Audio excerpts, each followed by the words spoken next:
আল্লাহ বলেন, হায় নাফরমান, মৃত্যুর সময় তোমার রুহুটা কণ্ঠনালীতে চলে আসবে। ওয়াকিলা মান রাক, আত্মীয় স্বজন বলবে, হায় তাকে এখন ঝাড় দিবে কে, ফুক দিবে কে?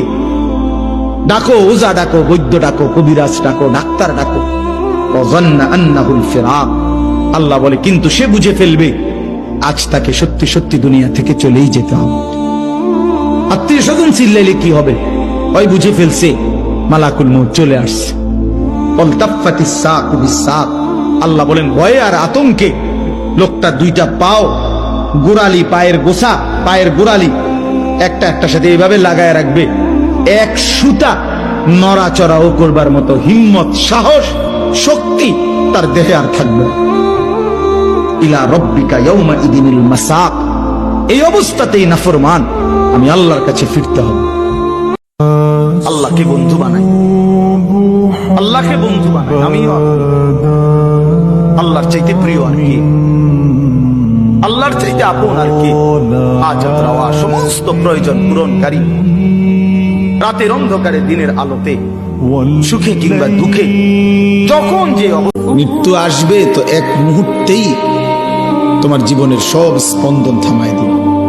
আর হাত নড়বে না, আর পাও নড়বে না, আর চোখ মিলবে না, আর কান শুনবে না, আর জবান উচ্চারণ করবে না, আর কোনোদিন হাজার আইটেম তরকারির মাছের গোশতের স্বাদ এই জিহ্বাতে আর অনুভূত হবে না। এই পৃথিবীর সব আলো বাতাস থাকবে, রোদ উঠবে, বৃষ্টি আসবে, আলো হবে, অন্ধকার হবে, রাত হবে, দিন হবে, তুমি আর থাকবে না। জুমার দিন একটা সময় আছে যেই সময় দোয়া কবুল হয়। দোয়া যেটাই করবেন সেটাই কবুল ইনশাআল্লাহ, যদি আপনার রিজিকটা হালাল হয়। যদি আপনার রিজিকটা হালাল হয়, আকীদায় শিরক না থাকে, আমলে বেদাত না থাকে, ইনশাআল্লাহ কবুল।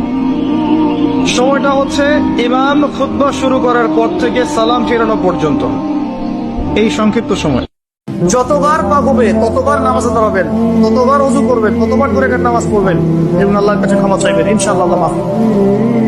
যদি পাপ হয়ে যায় হতাশ হবেন না, পাপ হয়ে গেছে হতাশ হবেন না। ওযু করবেন, যায় নামাজে দাঁড়াবেন, দুই রাকাত নামাজ পড়বেন, ওই পাপের কথা আল্লাহকে বলে ক্ষমা চাইবেন, ইনশাআল্লাহ আল্লাহ পাক আপনার গুনাহকে নেকি দিয়ে পরিবর্তন করে দেবেন। আপনি কি নবী সাল্লাল্লাহু আলাইহি ওয়াসাল্লামের সুপারিশ পেতে চান? পেতে চান? হাউজে কাউসারের পানি পেতে চান? নবীর কাছাকাছি থাকতে চান? শুনুন, নবী সাল্লাল্লাহু আলাইহি ওয়াসাল্লাম বিভিন্ন হাদিসের মধ্যে বলেছেন, বিভিন্ন হাদিস, যে ব্যক্তি দুনিয়াতে নবীর সুন্নাত যত বেশি পালন করবে, নবীকে যত বেশি ভালোবাসবে, তার উপর যত বেশি দরুদ পড়বে, ইনশাআল্লাহ কিয়ামতের দিন সে নবীর তত কাছাকাছি থাকবে। আল্লাহকে কেন ভুলে যাব আমরা? মালিক কেন ভুলে যাব? বানানে ওয়ালা ভুলে যায় কিভাবে? একটা সেজদা দিতে মন চায় না, এক ওয়াক্ত নামাজ পড়তে মন চায় না। তুই কোন মানুষের বাচ্চা? তোরে জন্ম দিছে কই? মাঝে মাঝে আল্লাহ আমাদেরকে দুঃখ কষ্ট দিয়ে পরীক্ষা করতে চান, এগুলো আমাদের জন্য খারাপ নয়। এই দুঃখ কষ্ট বিপদ আমাদের কোমরকে সোজা করে, আমাদের পায়ের মাটিকে শক্ত করে, চিল্লায় বলেন ঠিক কিনা? আল্লাহ বলে গুনাহ ছেড়ে দাও, আর করবা না, ওয়াদা দাও, লজ্জিত হয়ে মাফ চাও, আমি মাফ করে দেব, ওয়াদা দিলাম, আমি ওয়াদা দেব।